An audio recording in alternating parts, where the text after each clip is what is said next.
விழுப்புரம் புதுச்சேரி தேசிய 4 வழிச்சாலையில் சாதாரண மழைக்கே நீச்சல் குளம் போல் தேங்கி நிற்கும் மழைநீர். பல முறை ஊராட்சி நிர்வாகமும் ஊர் பொதுமக்கள் மற்றும் முக்கிய பிரமுகர்கள் வலியுறுத்தியும் கண்டுகொள்ளாத தேசிய நெடுஞ்சாலைத்துறை அதிகாரிகள். விழுப்புரம் நாகப்பட்டினம் 4 வழிச்சாலை அமைக்கப்பட்டு பல்வேறு குறைகளோடு குளறுபடிகளோடும் உள்ளது. இதில் கண்டமங்கலம் பகுதி முற்றிலும் பல்வேறு குறைபாடுகளுடன் காணப்படுவது மிகுந்த வேதனைக்குரிய விஷயமாக உள்ளதாக இப்பகுதி மக்கள் தெரிவித்து வருகின்றனர். இதில் மேம்பாலம் பகுதி எப்பொழுது சரிந்து விழும் என்று தெரியாத தடுப்பு கட்டைகள், வள்ளலார் அரசு மேல்நிலைப் பள்ளி அருகே சர்வீஸ் சாலை இல்லாத பகுதிக்கும் பள்ளி மாணவர்கள், கண்டமங்கலம் ஊராட்சி ஒன்றிய துவக்கப்பள்ளி மாணவர்கள் மழை நீரில் கடந்து செல்லும் சுரங்கப்பாதை என பல குறைபாடுகளோடும் குளறுபடிகளோடும் அமைந்துள்ள 4 வழிச்சாலை குறித்து பல முறை அதிகாரிகளிடம் பேச்சுவார்த்தை நடத்தியும் இதுநாள் வரை அது தொடர்பாக முன்னேற்பாடுகள் எடுப்பதாக தெரியவில்லை.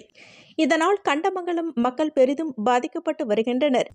மழைக்காலம் தொடங்க உள்ள நிலையில் சின்னஞ்சிறு குழந்தைகள் தொடர்ந்து இந்த கழிவு நீர் மழை நீரில் கடந்து செல்வது வாடிக்கையாக உள்ளது. இதனை உடனடியாக சரி செய்து கொடுத்திட அதிகாரிகளுக்கு தகவல் கொடுத்தும் அதற்கான தீர்வை முழுமையாக எடுக்கப்படவில்லை என இப்பகுதி சமூக ஆர்வலர்கள் மற்றும் பொதுமக்கள், குழந்தைகளின் பெற்றோர்களும் மனம் வருந்தி வருகின்றனர்.